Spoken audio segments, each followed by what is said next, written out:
인사하십시다. 참 잘 오셨습니다. 사랑합니다. 사랑합니다. 사랑합니다.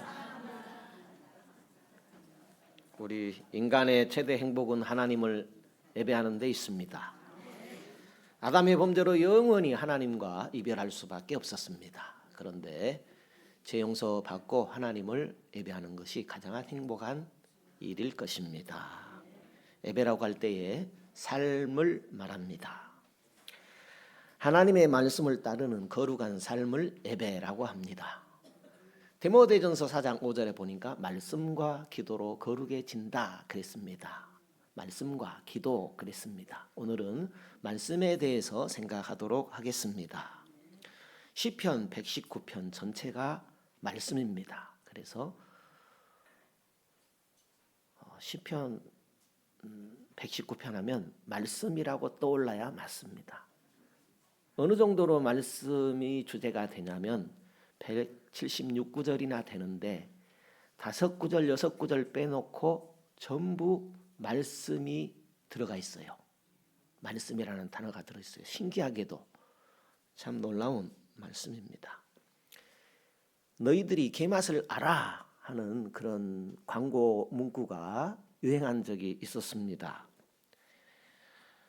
제철에 살이 가득한 게맛이 참 좋은 것 같습니다.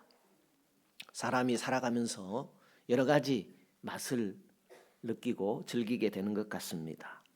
사람들은 더 좋은 맛, 또 더 맛있는 맛을 찾아서 어디든지 가곤 하는 것 같습니다. 얼마 전부터는 맛집이라는 단어가 생겨났는데 지금은 그렇게 생소하지 않는 단어가 되어버렸습니다. 성도 여러분께서는 어떤 맛을 좋아하고 계십니까? 좋아하는 맛을 찾아서 어디까지 가 보셨습니까? 그리고 또 그 좋은 맛을 위해서 어느 정도까지 투자할 수 있으십니까? 오늘 성경은 신앙생활에도 맛이 있다라는 것입니다. 시편 34편 8절에 보니까 너희는 여호와의 선하심을 맛보아 알지어다 그랬습니다. 여호와의 선하심을 맛볼 수 있다고 했습니다. 여호와의 선함을 어떻게 맛볼 수 있다는 말일까요? 오늘 우리 본문에도 주의 말씀이 어찌 그리 단지요 내 입의 꿀보다 더합니다. 이런 고백을 시인은 하고 있습니다. 말씀은 어떤 맛일까요? 여러분은 말씀에 어떤 맛을 알고 계십니까? 오늘 성경 기자는 그 말씀의 맛이 꿀보다 더하다고 하고 있습니다. 여러분은 이 말씀이 이해가 되시고 공감이 되시고 있습니까?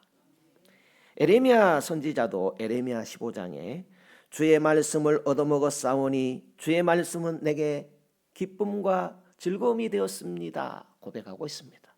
에스겔 선지자도 에스겔 3장에 내가 두루마리를 먹으니 내 배에서 달기가 꿀과 같았다고 고백하고 있습니다.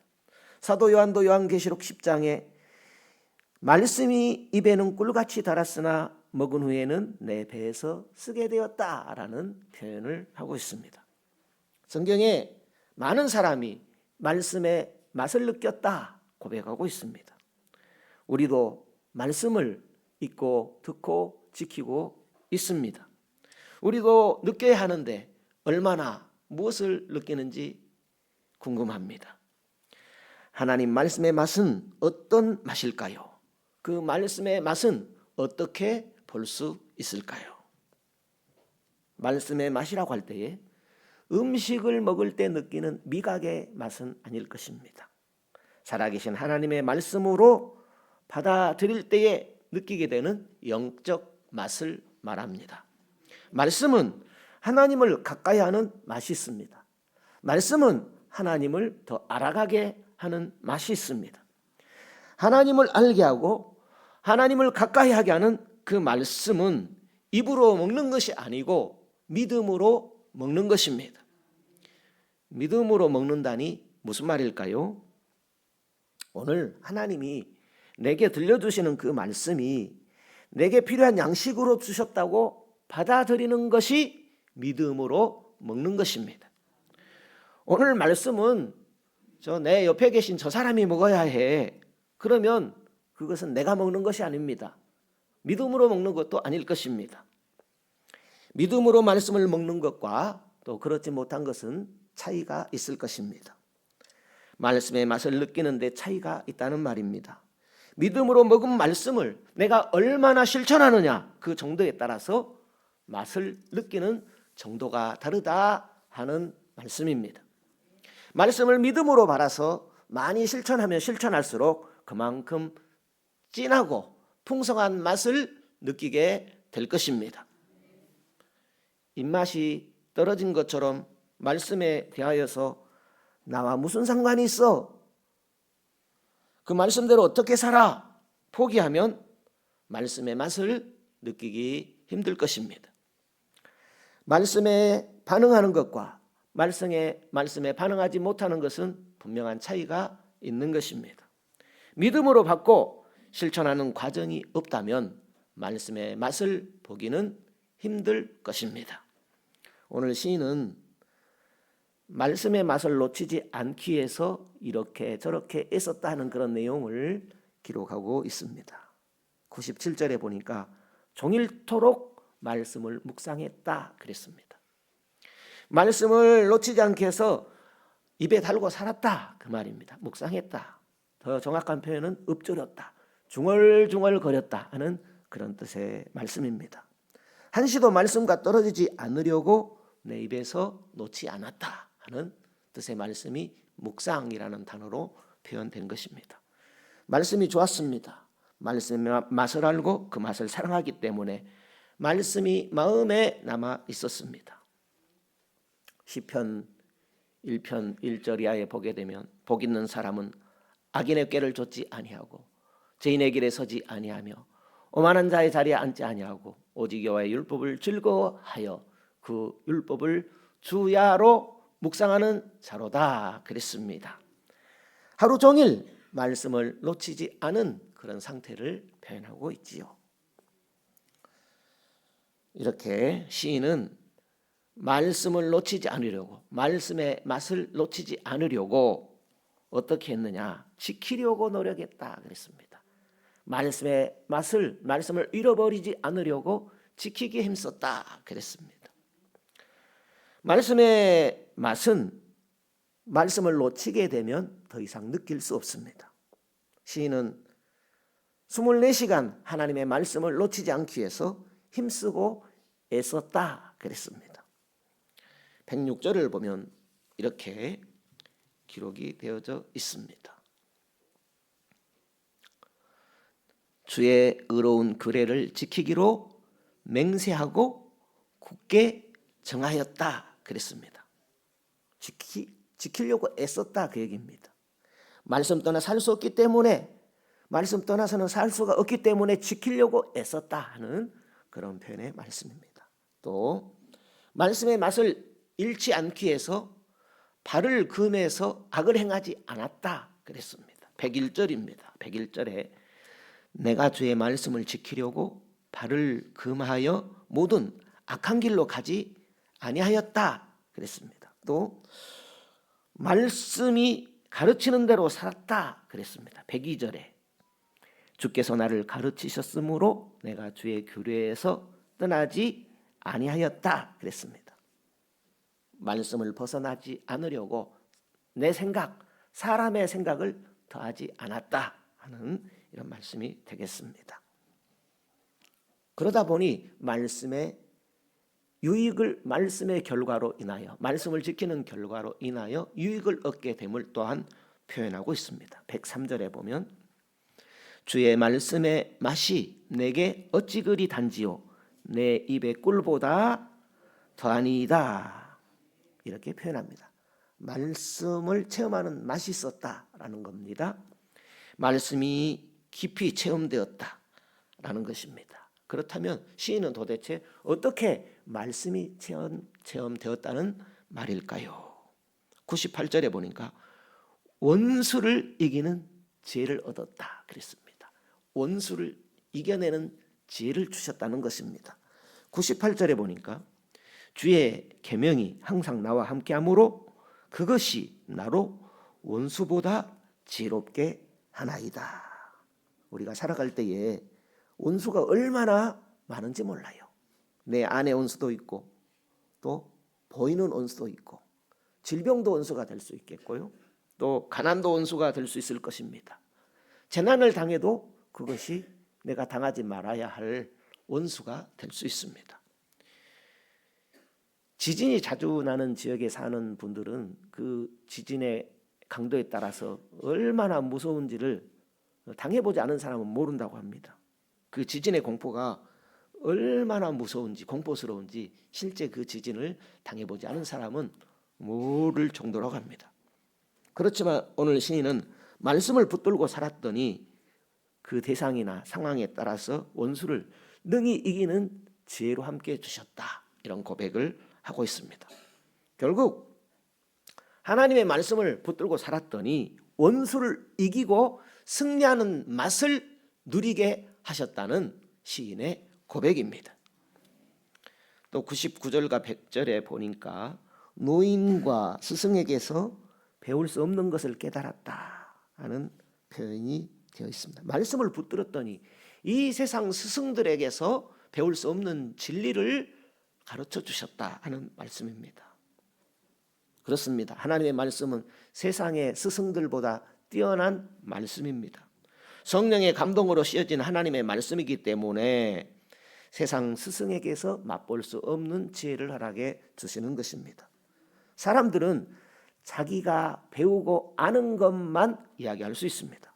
그러나 하나님 말씀은 우리를 지으신 분께서 우리에게 하시는 말씀으로 우리의 길을, 앞길을 밝히 비춰주시는 말씀입니다.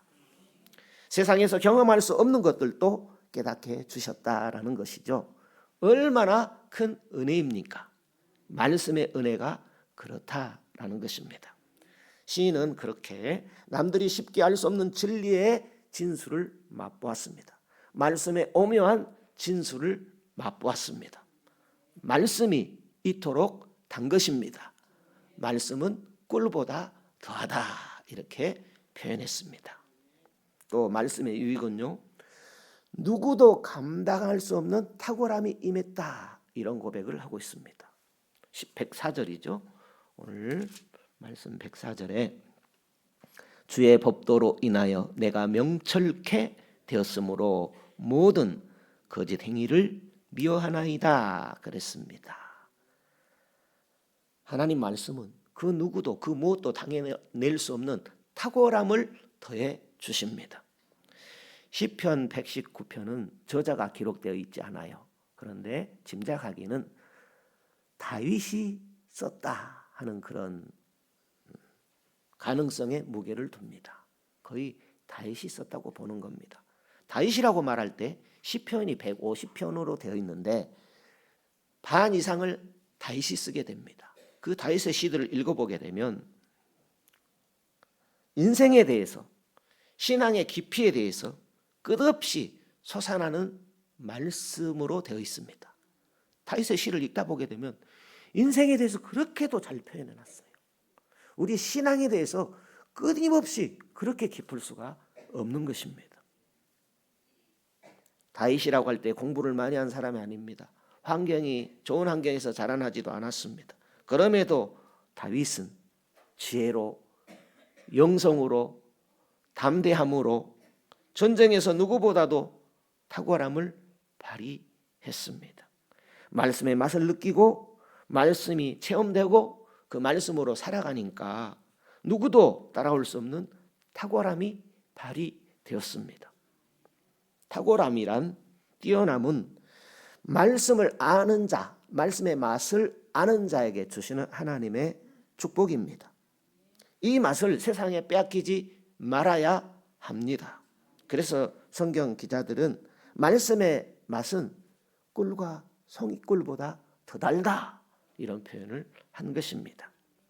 고대 건농시대에 최고의 맛을 표현할 때에 꿀맛이다 이렇게 표현하죠.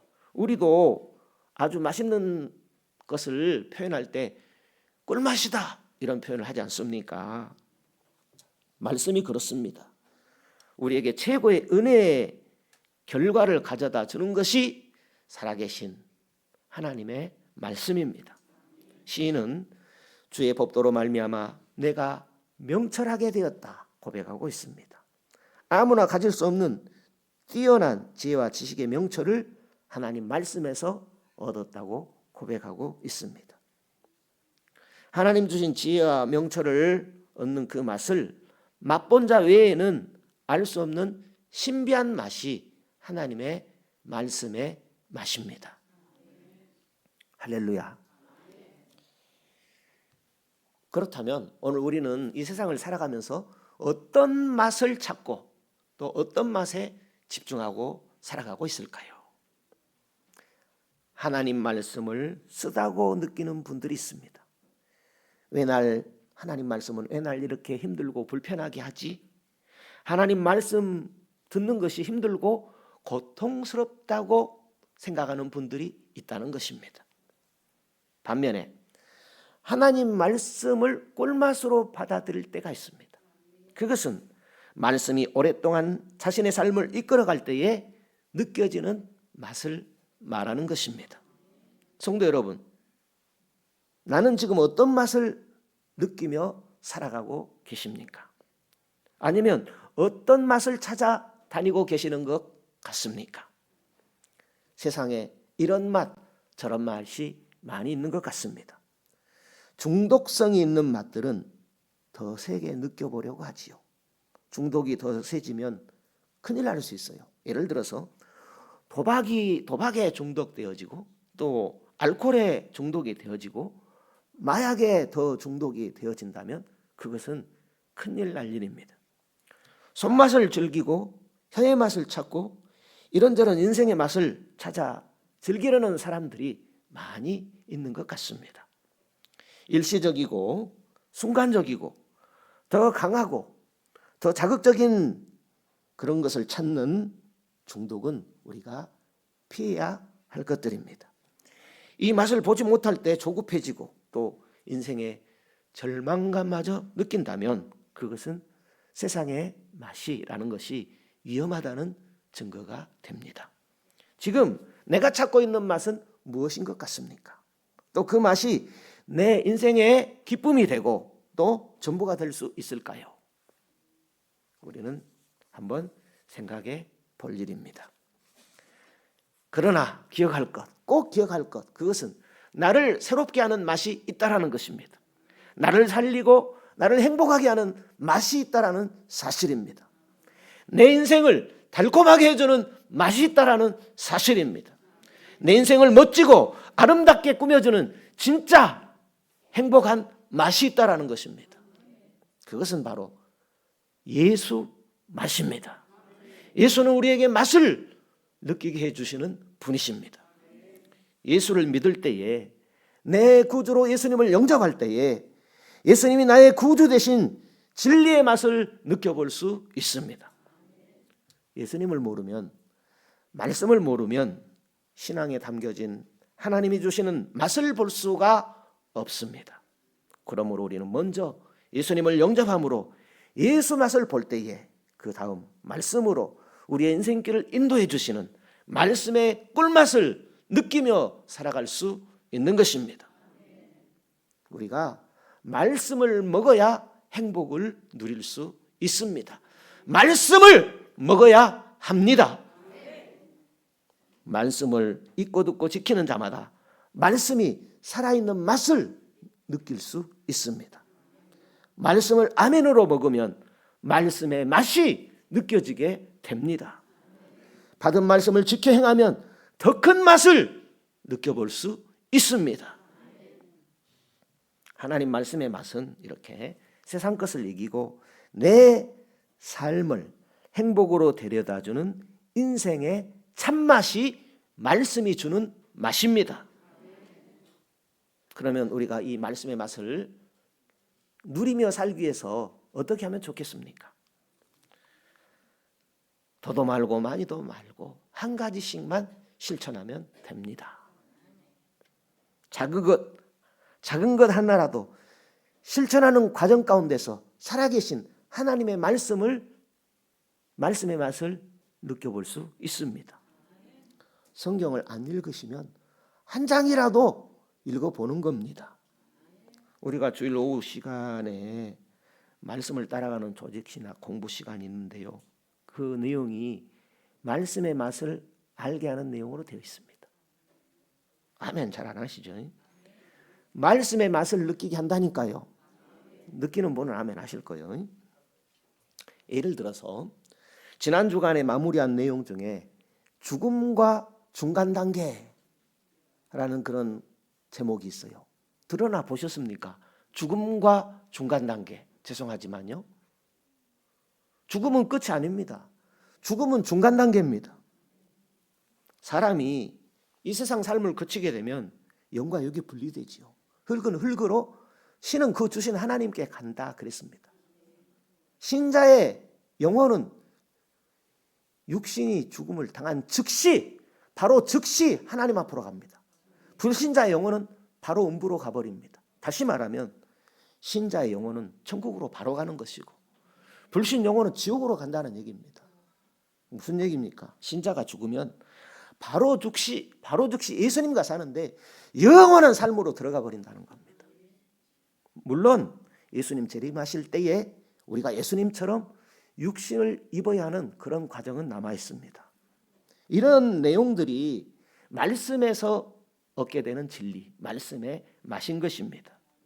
그런데 성경의 진리가 공부되지 않으면 말씀을 들어도 말씀을 들어서 공부하는 분들과 진리를 아는 분들과 차이가 난다라는 것이죠. 그래서 듣는 것이 또 알기를 힘쓰는 것이 참 중요하다 하겠습니다. 이렇게 말씀을 통하여 하나님의 진리를 아는 맛이 더해집니다. 우리가 세상에서도 궁금한 것 공부하면 더 아는 즐거움이 있지 않습니까? 그것처럼 내가 하나님이 정말 좋으면 말씀을 통해서 하나님을 알아갈 때 그 하나님을 더 사랑하게 되어 있습니다. 말씀의 맛을 모르면 하나님 사랑하기가 모른 만큼 힘이 들게 되는 것입니다. 사람이 입맛을 한번 잃으면 되살리기가 쉽지 않다고 합니다. 그러니까 밥맛 좋은 것, 입맛 좋은 것이 얼마나 큰 축복인지 모르겠습니다. 의사들이 환자에게 가장 중요하게 물어보는 말이 어떤 말이에요? 식사 잘하십니까? 예, 식사 잘하셔야 됩니다. 이런 말씀 하지 않습니까? 내가 그리스도인인데, 내가 신자인데 말씀의 맛을 모르거나 말씀의 맛을 잃어버리면 어찌 되겠습니까? 그러므로 성도 여러분, 항상 하나님이 말씀하시는 그 말씀에 기울이며 살아가시기를 힘쓰십시다. 꿀보다 더단 하나님의 말씀의 능력으로 성숙의 열매를 맺어서 내년에는 성장의 열매를 하나님께 감사함으로 드릴 수 있는 저와 여러분이 되시면 좋겠습니다. 또 나아가서 많은 영혼들을 하나님 앞에 가자. 우리 교회 와봐. 점심이 얼마나 맛있는지 몰라. 분위기 얼마나 좋은지 몰라. 가보자. 가면 들려지게 하는 분은 하나님이십니다. 하나님의 말씀이 들려지게 되면 예수를 주로 고백하게 되는 것입니다. 주님은 살아계십니다. 우리 영혼 살리기를 원하시고 또 계속 지켜주시는 분이십니다.